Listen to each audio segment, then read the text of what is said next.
Good morning friends. मैं आपका friend Parshuram Iyer आप सबका स्वागत करता हूँ हमारे यूट्यूब चैनल परशुपीडिया पर। हम आज जिस टॉपिक पर चर्चा करने वाले हैं यह हमारे पिछले वीडियो का ही सेकंड पार्ट है। अगर आप मोरेटोरियम पे डिटेल में वीडियो देखना चाहते हैं तो आप ऊपर में लगे आई बटन पर क्लिक करके उस वीडियो को देख सकते हैं।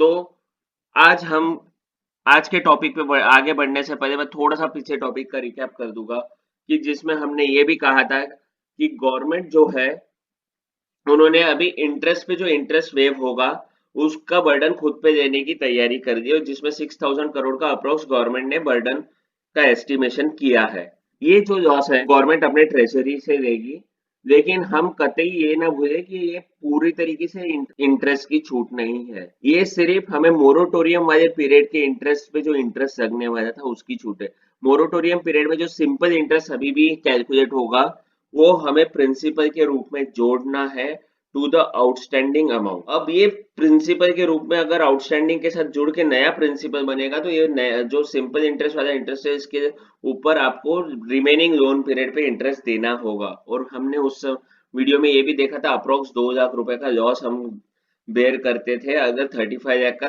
अराउंड 30 इयर्स का हम एक लोन लेते थे 7.5% के रेट ऑफ इंटरेस्ट पे। तो हम आज के इस वीडियो को जानने का मेन उद्देश्य क्या है? मेन उद्देश्य ये है अभी गवर्नमेंट ने और एक नई डेट अनाउंस कर दी है, उस डेट का क्या इम्पैक्ट है और इसके अलावा कुछ मार्केट में थोड़े से क्वेश्चंस चालू थे, थोड़ा सा कंफ्यूजन था। हम हमारे एंड से ट्राई करेंगे कि वो किस कंफ्यूजन को कितना दूर कर पाए। तो चलिए हम आज के वीडियो के साथ आगे बढ़ते हैं। तो सबसे पहले हम एक टाइमलाइन देख लेते हैं कि गवर्नमेंट के इवेंट्स क्या क्या हुए। सबसे पहले हम देखते हैं एक बेस डेट जिस पे गवर्नमेंट कैलकुलेशन कर रही है सब, दैट इज 29 Feb 2020। गवर्नमेंट ये डेट को इससे इंपॉर्टेंस दे रही है कि इसी डेट के ऊपर एसेट का स्टेटस क्या था, इस डेट्स का आउटस्टैंडिंग क्या था। इसी बेस पे गवर्नमेंट ने ईसीएलजी का भी अनाउंसमेंट किया था जो 20% of the outstanding on 29 Feb है उस पे। और 29 Feb को इंटरेस्ट मोरेटोरियम आगे बढ़ाया 29 Feb से और उस दिन पे आपका एसेट क्लासिफिकेशन की चक्री को वहां पे स्टॉप किया। अब सेकेंड जो इम्पोर्टेंट डेट है दैट इज 24 मार्च 2020। ये डेट है जिस दिन पैन इंडिया लॉकडाउन अनाउंस हुआ। अब थर्ड जो इम्पोर्टेंट डेट है दैट इज 27 मार्च 2020। इस दिन मोरेटोरियम अनाउंस हुआ। अब इसके बाद जो नेक्स्ट इम्पोर्टेंट डेट है, हम इसे डेट नहीं टाइम पीरियड बोलेंगे, दैट इज मार्च टू मई। इसे हम कहेंगे फर्स्ट मोरेटोरियम। और इसके बाद अनाउंस हुआ जो नेक्स्ट था that is June to August. This is second moratorium. अभी ये दोनों जब मोरेटोरियम अनाउंस हुए तो इसके बीच में एक सुप्रीम कोर्ट में पिटीशन भी फाइल हो। जब ये दो मोरेटोरियम अनाउंस हो रहे थे तो इसी टाइम पीरियड में एक पिटीशन भी फाइल हो गई जो कि थी Gajendra Sharma versus union of India.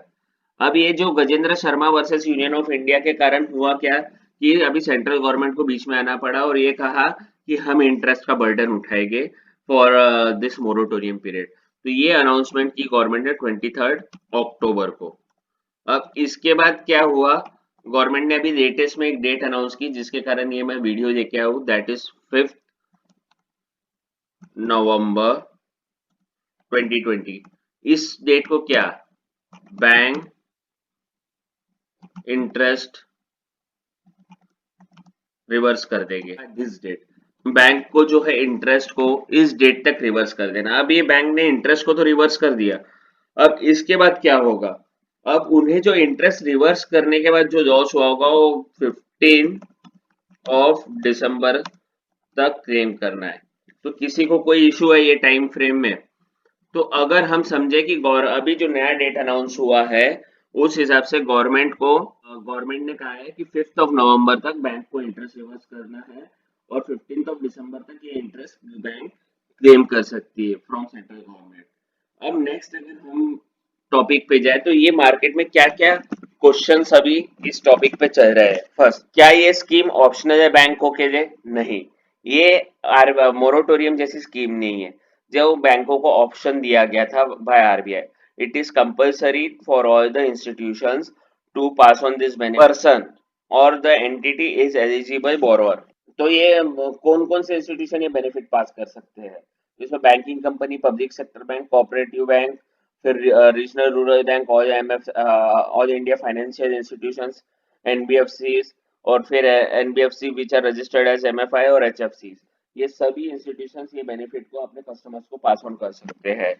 तो इसमें और एक क्वेश्चन क्या चालू है कि क्या every type of NBFC is covered to pass on this benefit? Yes, irrespective of asset side of the NBFC, all NBFCs are covered।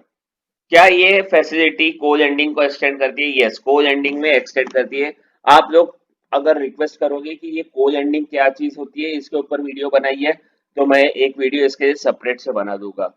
अब और एक चीज, क्या को लेंडिंग में एक अगर इंस्टीट्यूशन रजिस्टर्ड है और दूसरा रजिस्टर्ड नहीं है, तो क्या ये बेनिफिट पास ऑन होगा? नहीं, ये करना बहुत मुश्किल होगा। तो इसलिए इस सिचुएशन में ये बेनिफिट आप पास ऑन नहीं कर सकते। क्या ये जो 2 करोड़ की लिमिट मैंने जो आप लोगों को लास्ट वीडियो में बताई थी, जो आप बेल आइकन पे क्लिक करके चेक कर सकते हो, उस वीडियो के हिसाब से 2 करोड़ की एक लिमिट थी जो कि एलिजिबल बोरोअर्स को डिफाइन करती थी। तो उस एलिजिबल बोरोअर का ये 2 करोड़ का जो लिमिट हम बता रहे हैं, इसमें क्या non fund based facilities add होगा? बीजीएलसी जैसा नहीं, इसमें only fund based facility 2 crore की होनी चाहिए। तो क्या ये जो 2 करोड़ की लिमिट है, ये पर बैंक या पर इंस्टीट्यूशन है कि एक टोटल इन कंबाइंड है? It is total in combined.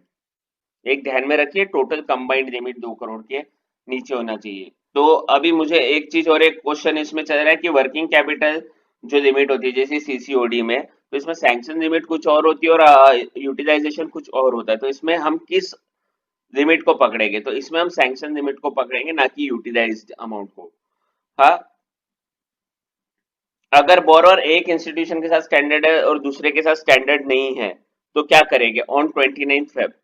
तो हम ऐसे केस में जो इंस्टीट्यूशन के साथ स्टैंडर्ड है वो इंस्टीट्यूशन उसको फैसिलिटी दे सकता है, जिसके साथ वो स्टैंडर्ड नहीं है वो फैसिलिटी नहीं एक्सटेंड करेगा। अब ये जो फैसिलिटीज हमको जो टोटल 2 करोड़ की लिमिट का जो आउटस्टैंडिंग अमाउंट है वो हमें निकालना है अगर कस्टमर से, तो इसके लिए हम कहाँ से डेटा निकालेंगे? तो इसके लिए हमारे पास ब्यूरो के अलावा और कोई ऑप्शन है बचता नहीं है। ब्यूरो के हिसाब से अगर उसका आउटस्टैंडिंग 2 करोड़ से कम है और 29 तक, तो we will extend the benefit to him. अभी एक चीज और है, क्या एक अगर एम्प्लॉय अपने एम्प्लॉयर से है, तो क्या वो भी 2 करोड़ की लिमिट में कवर्ड है? First of all, employ employer benefit ये जोन या ये वाली स्कीम में कवर्ड बिल्कुल ही नहीं है, वेदर इन 2 करोड़ लिमिट और एम्प्लॉय एम्प्लॉयर का जो लोन है, वो रिवर्स इंटरेस्ट करने के बावजूद भी गवर्नमेंट से जाके क्लेम नहीं कर सकते, बिकॉज वो कवर्ड ही नहीं है। और अगर मैं बात करूं, क्या पर्सनल लोन इसमें कवर्ड है? यस, पर्सनल लोन कवर्ड है, क्योंकि कंजम्पशन बेस्ड लोन जो वर्ड यूज किया है वो बहुत ज्यादा वाइड है, और पर्सनल लोन जो आरबीआई का डेफिनेशन है वो स्पेसिफाइड लिस्ट के हिसाब से मैच भी करता है काफी हद तक। क्या ये जो ट्रीटमेंट है सिक्योर्ड और अनसिक्योर्ड लोन का अलग कुछ है इसमें? तो इसमें कुछ डिफरेंस नहीं है, सिक्योर्ड और अनसिक्योर्ड लोन दोनों को ही सिमिलर ट्रीटमेंट दिया गया है। अगर कोई नॉन एमएसएमई है और वो बाकी क्वालिफाइंग क्राइटेरिया फुलफिल करता है, तो क्या उसे ये बेनिफिट मिलेगा? No, it is only extended to MSME customer. और अगर कोई न्यू एमएसएमई डेफिनेशन के हिसाब से क्वालिफाई करता है, तो क्या हम उसे प्रोवाइड करेंगे ये? Yes, this facility will be given to the person. ये हम उसे भी एक्सटेंड करेंगे जो नया एमएसएमई का डेफिनेशन है भी क्वालिफाई करता है। तो नया एमएसएमई का डेफिनेशन अगर कोई क्वालिफाई करता है तो हम उसे भी ये दे देंगे बेनिफिट। और क्या लैब के लिए कुछ अलग ट्रीटमेंट है? तो लैब के लिए कोई ज्यादा रॉकेट साइंस वाला ट्रीटमेंट नहीं है। अगर एमएसएमई को दिया है लैब तो वो फॉल करेगा, अगर एमएसएमई को नहीं दिया तो वो फॉल नहीं करेगा इस स्कीम में। तो ये सिंपल टॉपिक था, सीधा एक एफएक्यू टाइप था जो मैंने आप लोगों को एक्सप्लेन किया इस वीडियो में। अभी मैं आप लोगों से एक ही दरख्वास्त करता हूँ कि आप मेरे वीडियो को लाइक शेयर और सब्सक्राइब जरूर कीजिए। आपको अगर वीडियो पसंद आया होगा तो हम इस वीडियो पे अराउंड 500 एक्स का एक टारगेट सेट करते हैं। और इसके अलावा आप मेरा पिछला वाला जो मोरेटोरियम का जो पार्ट 1 था वो भी जरूर देखिए, जो कि आप बेल आइकन दबा के एक बार देख सकते हैं, और जिसका डिस्क्रिप्शन में जिसका लिंक मैं आपको डिस्क्रिप्शन में भी दे दूंगा। अगर आप वो वो वीडियो पहले देखते हैं तो आपको ये टॉपिक ज्यादा इजीली और अच्छे से समझ में आएगा। So thank you from my side और मिलते हैं अगले वीडियो में। Till then good bye.